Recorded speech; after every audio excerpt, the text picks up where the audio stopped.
Hello, I'm Mario Farina, also Grandpa Mario. The story that I'm going to read today is called My Pun Lady. Here is a picture of my pun lady. The story is available in www.smashwords.com. You can download it if you like the story. It's free, and if you like it, please do. My first glimpse of Cindy Allen was some years ago when she came to work for Randolph Gems on 6th Avenue in Manhattan. The owner of the business was Bernard Hirsch, and I was manager of the staff. My name is Michael Stevens. Cindy was Mr. Hirsch's niece, and I had no hand in hiring her. I probably wouldn't have done it if it had been up to me, but customers liked her. She was a good salesperson. She was little, very little, no more than 110 and about 5'1". The smile that you see on her face is typical. That's her expression most of the time. She's blonde and likes blue a lot. The blues in the clothes she wears always matches the tint of her eyes. One day, about 3 months into her job, she came gleefully into the shop, announcing to me and to the other salespeople, the receptionist, the bookkeeper, and the others, that she had purchased a new car. She was wearing the blue dress that I had never seen before. There was a strip of cloth vertically pinned on her dress on the left side. It had writing on it, but I couldn't tell what it said. I was very curious, but I didn't feel it was proper to ask. I addressed her as Miss Allen, after all, and to her I was Mr. Stevens.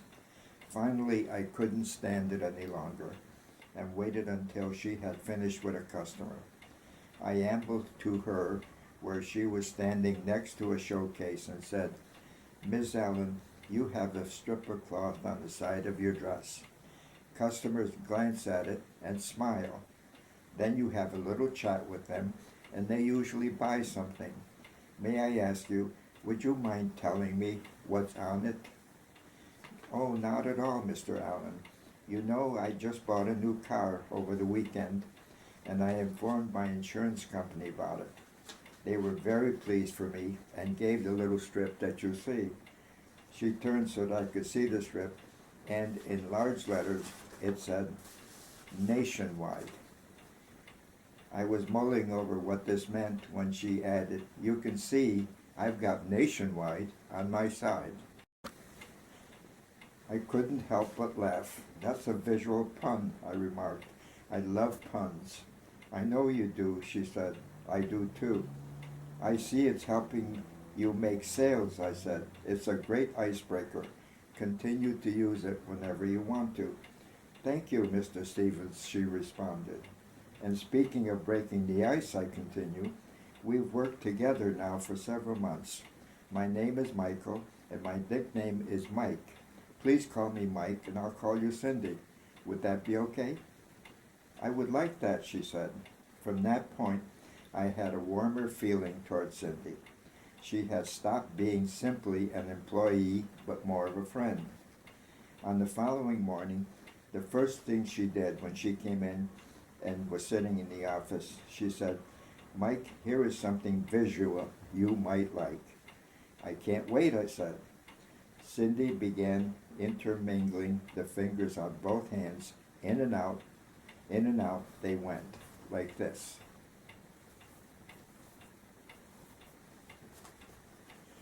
Then she began doing this.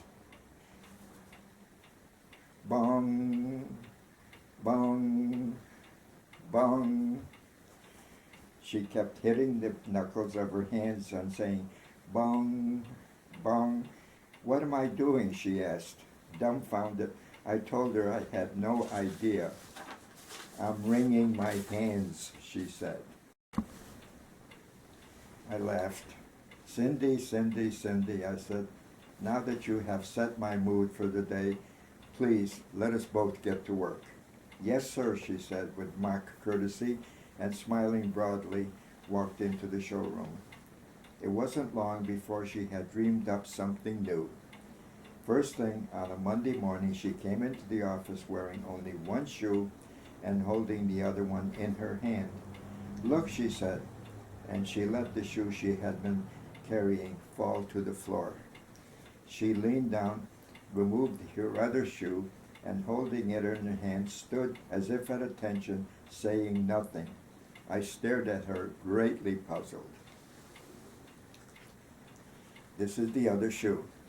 She was just holding it in her hand. After a few seconds, I said, "Am I supposed to say something now?" "Yes," she said. "What?" I stammered. "You're supposed to say you're waiting for the other shoe to drop," she said. "Oh," I admitted, "I see that.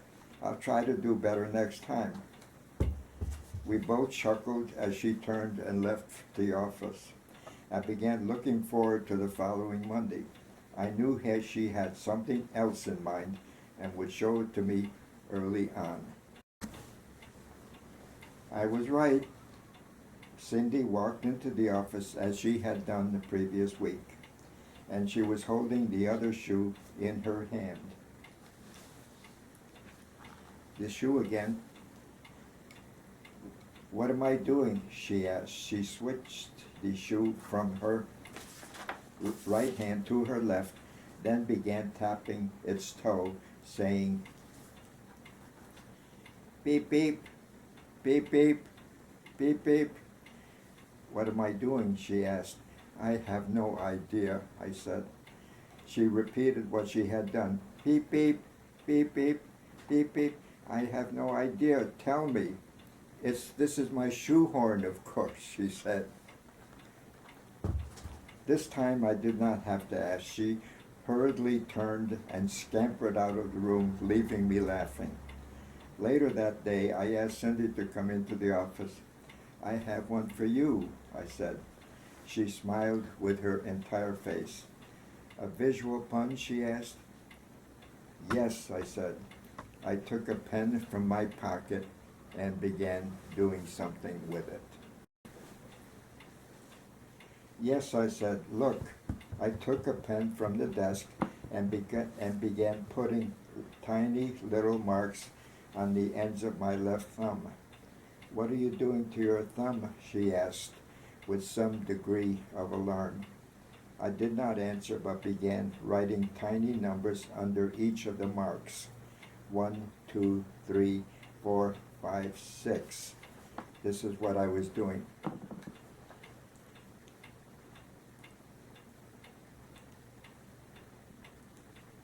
I made tiny little marks, and I put the numbers under it, like she said. "What have I done?" I asked. "You've made a mess of your thumb," she suggested. "Actually, more than that," I said. "All right, what else have you done?" "I've made a rule of thumb," I said. She laughed. "You are certainly punctual with your response to my last one," she said, emphasizing the word punctual. "It seems that we both have a penchant for visual puns," I ventured. "We both need to be sent to the penitentiary for these terrible puns," she responded. I had an idea at that time, and it seemed to be a good one, so I said, "Cindy, we need to have a little longer discussion concerning this obsession that we both seem to have for visual puns. Shall we have lunch together?" "I'd be delighted to," she responded. That's how our dating began. This led to our marriage some years later. We've been very happy ever since. Uh-oh. Ann is looking at me strangely. And this is a story. It's fiction. I wrote it the other day. It's fiction. Please believe me. Oh, thank you.